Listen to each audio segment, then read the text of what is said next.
അതന്നെ എന്ത് അങ്ങനത്തെ കന്യം മുസ്ലിം അവരെ കുരുത്തൊക്കെ നീക്കി പറ്റിയെന്നൊക്കെയാണ് ഇപ്പോൾ ഒരു കൂട്ട് പറഞ്ഞു നടക്കുന്നത്. ആയിക്കോട്ടെ, ഞാൻ കുരുത്തുള്ളവനാണെന്നൊന്നും ഞാൻ പറയുന്നില്ല.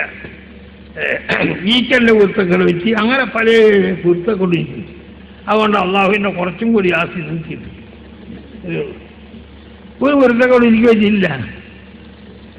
ഞാൻ അവരോടും പറയും, കന്യമ്മയിലാരോടും പറയും, ഈക്കനോടും പറയും, അവർക്കൊക്കെ എന്നോട് സ്നേഹമാണ്.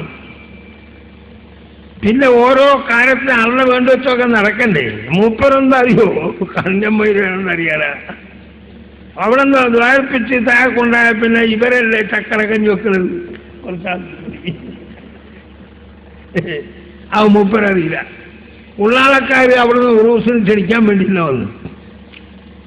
ആരൊക്കെ ഇന്നല്ല, ബാക്കിയുള്ള മൊഴിമാരന്മാരെ ക്ഷണിക്കാൻ പോകുമ്പോൾ തങ്ങളും വരണ്ടേ. നമ്മൾ തെറ്റിയ കാലമായതുകൊണ്ട് അവർ വന്ന് എന്താക്കുന്നു. നിങ്ങൾ പോയി ക്ഷണിക്കണോ? ആര് പണ്ടാരനെ ക്ഷണിച്ച് അവരൊക്കെ ക്ഷണിക്കണോ? തങ്ങൾ വരണേ, തങ്ങൾ വരണേ നമ്മളെ കൂടെ പോക. അങ്ങനെ ഞാൻ പറഞ്ഞു. ഈക്കൻ്റെ അടുത്ത് പോയാൽ പറയും, ഈക്കൻ കഞ്ഞിനൊക്കെ ഇതൊക്കെ പോണില്ലേ, അവിടെയൊക്കെ പോയി ചേച്ചില്ല. കന്യമ്മയിലാണ് അവിടെ പോയപ്പോൾ ഞാൻ കാറിൽ നിന്നു. ഇവരയച്ചു ഉള്ളാളത്തുനിന്ന് വന്ന അവരും കൂടി 30 അയച്ചു. അവിടെ ചെന്നപ്പോൾ നിങ്ങളെന്തേ വന്ന്? ഞാൻ ഉള്ളാള മുതൽ ഞങ്ങളോടെ ഞങ്ങൾ കാറിലുണ്ട്.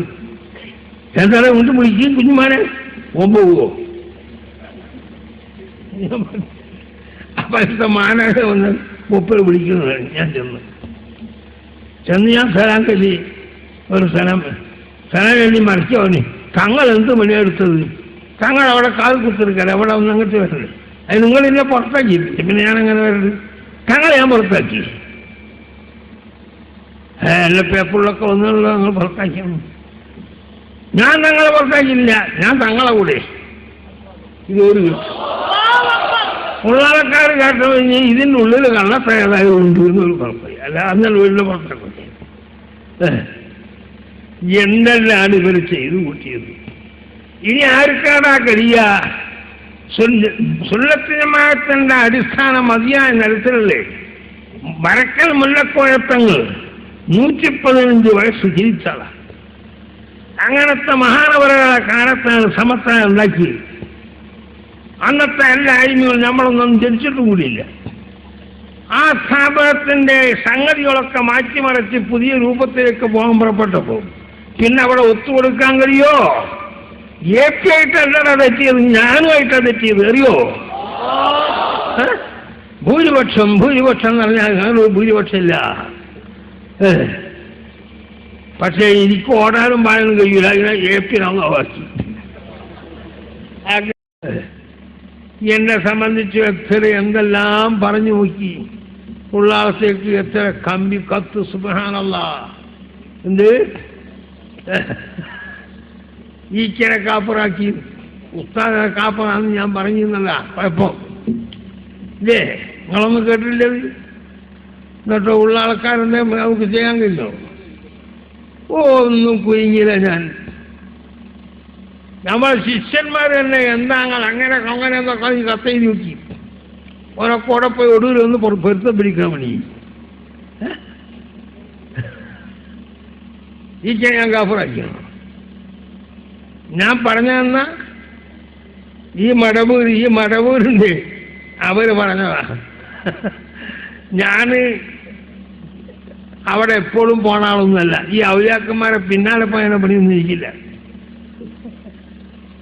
വളരെ ബുദ്ധിമുട്ടായ ചിലപ്പോൾ അങ്ങനെ ഒരാളുണ്ടെന്ന് കേട്ടാൽ ഞാനൊന്നും പോകില്ല. ഒരിക്കലും ഈ മടവൂരിനെ കാണാൻ വേണ്ടി ഞാൻ പോയി. എന്തിന്? ഈ കുഴപ്പം വന്നതിന് ശേഷം നമ്മുടെ ഇടയിൽ ഒരു ഭിന്നിപ്പ് വന്നപ്പോൾ ഈ മൂപ്പരോടെല്ലാം പോയിട്ട് പറയാം. അപ്പോഴാണ് എന്നെ പിടിപ്പിച്ച് വാതി തുറന്നെന്ന് ഒരാളോടും ഉണ്ടാത്തക്കാരാണ്. സലാം ചൊല്ലി സലാം വിളിക്കും. സലാം വിളിക്കുന്നതിന് ശേഷം ഞാൻ വന്ന സംഗതി പറഞ്ഞു. ഇപ്പോഴെല്ലാം ഭിന്നിപ്പും കായും ഒക്കെ ആയിപ്പോയില്ലേ. അതുകൊണ്ട് ഞാൻ എന്ത് ചെയ്യും? അന്താരൽ ഹക്ക്, നിങ്ങൾ ഹക്കന്റെ മേൽ അടിയുറച്ചു നിന്നോളൂ. അപ്പറം നമ്മളെ ഉസ്താദല്ലേ, ഇക്ക് ഉസ്താദല്ലേ, ഞാൻ എന്ത് ചെയ്യണം? അന്തരൽ ഹക്ക്, നീ ഹക്കന്റെ മേൽ അടിയുറച്ചു നിന്നോളണം.